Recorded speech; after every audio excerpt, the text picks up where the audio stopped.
Roma. Um nome que, ainda hoje, reverbera com o peso da própria história. De todas as maravilhas nascidas no coração do mais poderoso império que o mundo já conheceu, apenas uma se ergue como seu símbolo eterno. Uma estrutura tão imponente, de uma perfeição tão audaciosa, que parece desafiar a lógica, mesmo aos olhos do nosso tempo. E, no entanto, foi erguida há quase 2 milênios, sem a força do aço moderno, sem a precisão dos computadores, apenas com o gênio, o suor e o poder imperial. É o Coliseu. Um colosso de pedra, concebido não apenas para maravilhar, mas para dominar as multidões. Para projetar a supremacia de Roma sobre o mundo conhecido, para esculpir na rocha a glória de um imperador. Mas, por trás da sua perfeição arquitetônica, esconde-se uma história de ambição, sangue e espetáculo. Uma saga de fogo, ferro e areia, que revela como os romanos ousaram construir um dos mais extraordinários monumentos da humanidade, e como este resistiu a quase 20 séculos de guerras, terremotos e abandono. A história do Coliseu não começa com a pedra, começa com o fogo. As chamas que, no ano 64 d.C., devoraram Roma sob o reinado de Nero. Um incêndio devastador reduziu grande parte da cidade a cinzas, e a suspeita recaiu sobre o próprio imperador. Dizia-se que ele mesmo o provocara, para abrir espaço aos seus projetos megalômanos. E, de facto, sobre aquelas ruínas fumegantes, Nero mandou construir uma residência de dimensões ofensivas, a Domus Aurea. Um palácio de excessos, com lagos artificiais, bosques privados e estátuas de ouro. Um insulto gritante ao povo que vivia na miséria. Com a morte de Nero, tudo mudou. Ascendeu ao poder um novo imperador, Vespasiano, fundador da dinastia Flaviana. Um general pragmático que precisava de romper com o passado, apagar a memória do tirano e reconquistar a lealdade do povo. A sua decisão foi um golpe de mestre político. No local exato onde se encontrava o lago privado de Nero, o coração da sua luxúria, Vespasiano ordenou que as águas fossem drenadas. E no seu lugar, seria erguido um anfiteatro público. Um presente para o povo, acessível a todos. Um monumento ao poder de Roma, sim, mas também à sua generosidade. O projeto não era apenas arquitetura. Era propaganda esculpida em travertino. Era uma promessa. A mensagem era inequívoca. Onde antes existia o luxo de um só homem, erguer-se-ia agora o palco para o deleite de 70 mil cidadãos. O Coliseu nasceu para legitimar um imperador, para unir um povo e para provar que a glória de Roma era de facto eterna. No ano 72 d.C., a cidade fervilhava de rumores e do som dos cinzéis. Sob as ordens de Vespasiano, começava a construção de uma obra que ninguém jamais ousara imaginar. Um anfiteatro tão vasto que parecia pertencer mais ao domínio dos sonhos, ou da loucura. Pois a pedra pode ruir, os impérios podem desvanecer, mas a memória de um sonho de poder, gravada na escala de um colosso, ecoa pela eternidade. Onde antes repousava um lago, um espelho de água para o luxo de um tirano, nasceria um monumento para o povo. O primeiro passo foi um ato de engenharia colossal, a drenagem completa do lago artificial da Domus Aurea de Nero. Uma vez que a terra encharcada foi exposta, começou a escavação das fundações, que mergulhariam vários metros no solo instável do vale. Uma ferida aberta na terra, destinada a suportar um peso inimaginável. Os engenheiros romanos, mestres do seu ofício, conheciam a alma da pedra. A sua confiança residia no travertino, a pedra clara de Tivoli, cuja estabilidade e resistência eram lendárias. Blocos enormes, com um peso de toneladas, eram extraídos e esquadrados com uma precisão matemática. A sua jornada até Roma era uma procissão lenta e monumental. Arrastados em carros maciços, puxados por juntas de bois que gemiam sob o esforço, percorriam quilômetros sob o sol implacável da campanha romana. Ao chegarem ao estaleiro, eram erguidos por guindastes de madeira, gigantescos mecanismos de roldanas e cordas, movidos pela força bruta de homens que giravam cabrestantes, numa coreografia de esforço e engenho. O trabalho não conhecia o descanso do sol ou da lua. Dia e noite, um exército de milhares de almas, operários livres, escravos de guerra, arquitetos visionários, ferreiros que forjavam o metal, pedreiros que davam forma à pedra. Unia-se num esforço titânico. O ar vibrava com o eco incessante dos martelos, o ranger das serras e o clamor das vozes em dezenas de línguas, uma sinfonia industrial da antiguidade. As estruturas de andaimes, uma floresta de vigas e cordas, subiam em direção ao céu, envolvendo a estrutura crescente como um esqueleto temporário. Mas a verdadeira força do Coliseu, o seu gênio imortal, não residia apenas na robustez dos seus materiais. Residia na mente que o concebeu. A sua estrutura era uma celebração do arco e da abóbada, dispostos numa sequência rítmica que distribuía o peso com um equilíbrio perfeito. Cassó conferia à estrutura uma resistência sísmica notável, como também permitia uma construção incrivelmente rápida. Era uma maravilha de solidez e de logística. Uma coreografia de materiais foi orquestrada com mestria. A fachada exterior, a face do império voltada para o mundo, foi revestida a travertino, com os blocos fixados por grampos de ferro que, mais tarde, seriam pilhados, deixando as suas cicatrizes características. No interior, para as abóbadas e paredes internas, foram utilizados materiais mais leves, mas igualmente robustos, como o tufo vulcânico e o tijolo. Uma mistura calculada para unir leveza, resistência e velocidade de execução. Em apenas 8 anos, um feito que desafiava a imaginação, a obra foi concluída sob o comando de Tito, filho e herdeiro de Vespasiano. Ninguém acreditava ser possível que um edifício de tal magnitude pudesse erguer-se da terra em tão pouco tempo. E quando, no ano 80 d.C., foi finalmente inaugurado com 100 dias de jogos, o Coliseu estava pronto para acolher o maior espetáculo da Terra. Ao transpor uma das 80 arcadas de entrada, o espectador era confrontado com uma visão que esmagava os sentidos. Uma estrutura imensa, capaz de acolher até 70 mil pessoas, dispostas em bancadas hierarquizadas segundo a rígida ordem social romana. Quanto mais importante o cidadão, mais perto se sentava da carnificina na arena. Quanto mais humilde, mais distante, nos anéis superiores. Mas cada cidadão romano, do senador ao plebeu, podia entrar. O espetáculo era gratuito, um presente do imperador ao seu povo.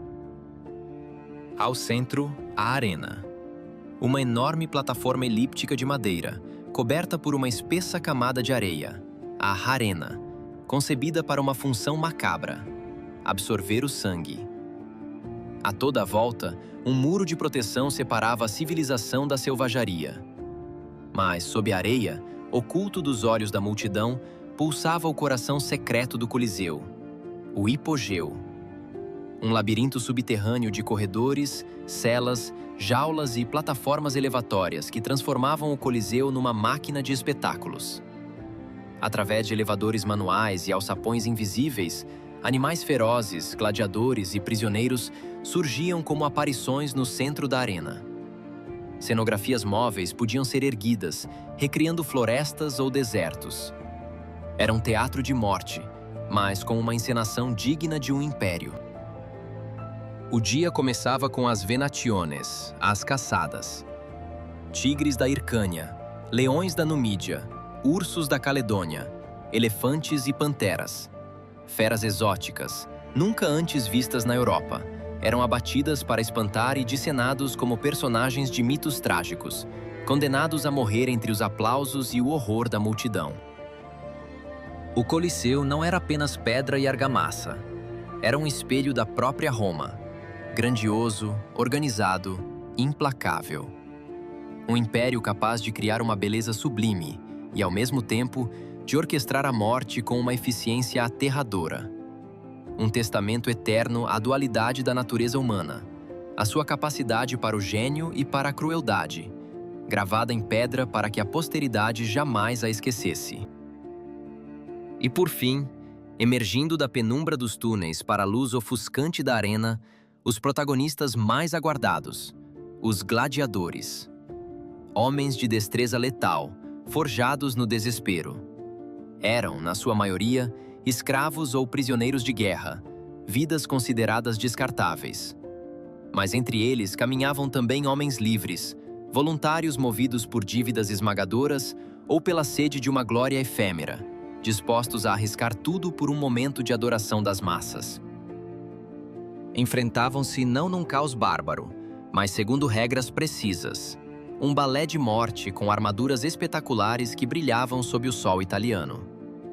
Os duelos eram coreografados para o máximo impacto dramático, mas a lâmina que perfurava a carne e o sangue que manchava a areia eram inegavelmente reais. O destino de um combatente vencido não estava nas mãos dos deuses, mas nas da multidão. O seu rugido era um veredito que o imperador, do seu pódio, apenas decretava. Um polegar virado para cima concedia a vida, para baixo, selava a condenação. Em ocasiões de magnificência imperial, a própria arena metamorfoseava-se. Um complexo sistema de comportas e aquedutos era acionado, e o chão de areia e sangue dava lugar a um vasto lago artificial. Eram as naumáquias. Frotas inteiras, réplicas de navios de guerra, eram construídas e manobradas nas águas confinadas do anfiteatro para reencenar batalhas navais históricas. Tudo sob o olhar estupefacto de milhares de espectadores que viam a guerra transformada na mais grandiosa das artes performativas. Mas este espetáculo colossal não era apenas entretenimento. Era um instrumento de controle social, a mais eficaz ferramenta política de Roma. A máxima pão e circo era a fundação do poder imperial. Ao oferecer ao povo alimento e entretenimento brutal, o imperador mantinha a vasta população de Roma saciada, distraída e, acima de tudo, dócil. No Coliseu, Roma exibia a sua face mais feroz e o seu coração mais teatral, lembrando a todos, do senador ao escravo, onde residia o poder absoluto. À primeira vista, o Coliseu impressiona pela sua escala monumental. Mas é numa observação atenta que se revela a verdadeira genialidade da engenharia romana. A elipse colossal mede aproximadamente 189 metros de comprimento por 156 de largura. A sua altura original roçava os 50 metros, o equivalente a um edifício moderno de quase 17 andares. Foi o maior anfiteatro alguma vez construído no Império Romano e, até hoje, permanece o maior jamais realizado na história da humanidade. O seu exterior desenvolve-se em 4 níveis sobrepostos, uma sinfonia de arcos e colunas que ascendem em ordem clássica, do robusto dórico no piso térreo ao elegante jônico no segundo e ao ornamentado coríntio no terceiro. Mas a verdadeira maravilha estava oculta na sua funcionalidade interna. O Coliseu foi concebido para operar como um estádio moderno, com uma eficiência desconcertante. 70.000 espectadores podiam entrar e sair em meros minutos, um feito extraordinário de gestão de multidões. Isto era possível graças a um incrível sistema de 80 passagens e escadarias radiais, os vomitoria, que canalizavam o fluxo humano de forma ordenada e segura, prevenindo o pânico e o esmagamento. Cada setor tinha o seu acesso numerado, gravado na pedra, um sistema que ainda hoje utilizamos. A cavea, as bancadas, era um mapa da sociedade romana, gravado em pedra e rigidamente definido. Embaixo, mais perto da ação e do sangue, sentavam-se os senadores, cônsules e a nobreza. Um pouco mais acima, os cavaleiros e cidadãos romanos abastados. No topo, na secção mais distante e com a pior visibilidade, encontravam-se as mulheres, os escravos libertos e a plebe. Cada classe social no seu devido lugar, um microcosmos da ordem romana. Acima do último nível, um anel de pilares e vigas sustentava o velarium, uma gigantesca cobertura retrátil de lona. Manobrada por marinheiros experientes da frota imperial, Esta proeza de engenharia náutica em pleno coração de Roma protegia parte do público do sol inclemente, transformando a arena num teatro sombreado e permitindo que os jogos continuassem mesmo sob o calor mais intenso. E depois, havia os detalhes que revelavam uma máquina perfeita. Passagens de serviço internas, cisternas para fornecer água a fontes públicas, armazéns subterrâneos, lugares reservados para autoridades religiosas e até salas dedicadas à preparação dos espetáculos. O Coliseu não era apenas um lugar de espetáculo. Era um organismo vivo e complexo, onde cada pedra tinha uma função, cada corredor um propósito, cada espaço pensado para impressionar, controlar e perdurar. Era um concentrado de inovação, simbolismo e segredos de uma civilização no seu auge. Era um mundo de odores e sons. O cheiro metálico do sangue misturava-se com o suor de milhares de corpos, o perfume dos incensos queimados para mascarar o fedor da morte e o aroma dos animais exóticos enjaulados nas profundezas. O som era uma onda avassaladora, o rugido ensurdecedor da multidão, o chocar do aço contra o aço, os gritos dos homens e o bramido das feras. Era uma sobrecarga sensorial, projetada para intoxicar e dominar. As suas pedras silenciosas continuam a contar a história de uma civilização capaz do sublime e do terrível, um eco eterno da complexa e contraditória natureza humana. Na arena do Coliseu, o aroma de incenso e de pétalas de flores lutava para mascarar o odor metálico do sangue. Músicos, com as suas flautas e trombetas de bronze, pontuavam os momentos de maior tensão, as suas melodias a tecerem-se com os gritos da multidão. Cada detalhe, desde o brilho das armaduras até a areia tingida de vermelho, era meticulosamente orquestrado para assaltar os sentidos, para manter 50.000 almas suspensas num estado de êxtase e terror. Mas de onde vem o seu nome imponente, que ecoa através dos séculos? A lenda sussurra que a designação Coliseu não nasceu das suas próprias dimensões ciclópicas, mas de um vizinho ainda mais grandioso. Ali perto erguia-se o Colosso de Nero, uma estátua colossal de bronze dourado, com mais de 30 metros de altura, um testemunho da ubres de um imperador. A estátua desapareceu há muito, fundida e esquecida pelas marés do tempo, mas o seu nome agarrou-se à arena, como uma herança indelével. E com ele, permaneceu o fascínio eterno por um lugar onde a realidade ousava superar a mais febril das imaginações. Mas nem os gigantes de pedra são eternos. Com o desmoronar do Império Romano do Ocidente, a própria alma do Coliseu começou a extinguir-se lentamente. No século V, os grandes jogos cessaram. As últimas batalhas de gladiadores registradas ocorreram sob o reinado do imperador Honório. Depois, instalou-se o silêncio. Os custos tornaram-se insustentáveis. Os tempos haviam mudado. O cristianismo, agora a força dominante, olhava com repulsa para aqueles passatempos sangrentos, relíquias de uma era pagã. O Coliseu perdeu a sua função e iniciou uma longa e dolorosa metamorfose. Durante a Idade Média, as suas arcadas imponentes foram transformadas em fortaleza para famílias nobres, depois em abrigo improvisado para os desamparados, e na sua mais profunda humilhação, numa vasta pedreira a céu aberto. Os seus mármores, travertinos e metais foram arrancados para erguer palácios, igrejas, até mesmo a Basílica de São Pedro.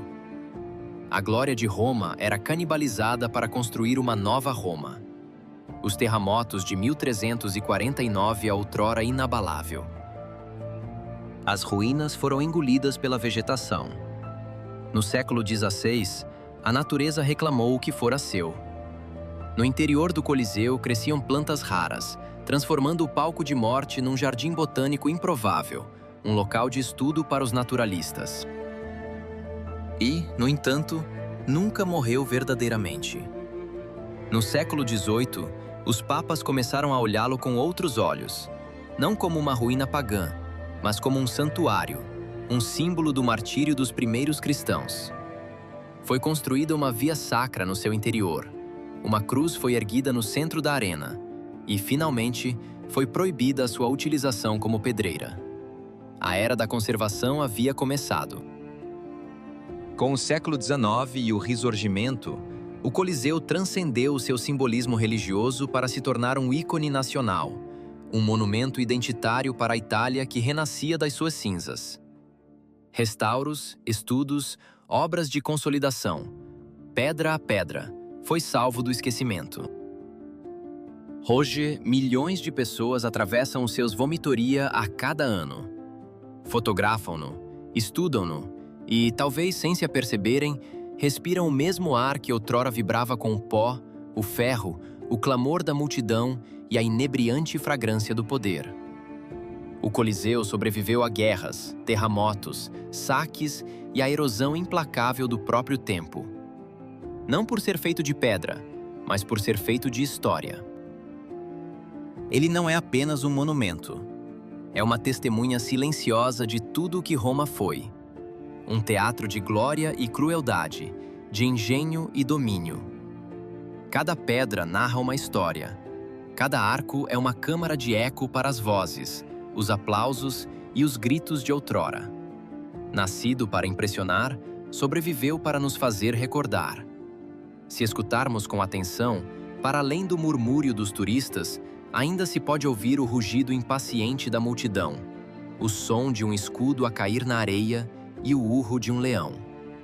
Pois a pedra pode ruir, mas o eco da história, esse é verdadeiramente imortal.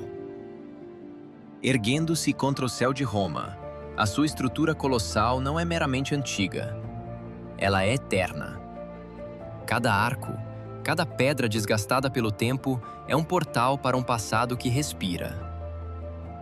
Aqui, nas profundezas silenciosas dos seus corredores, ainda ecoam as histórias não contadas.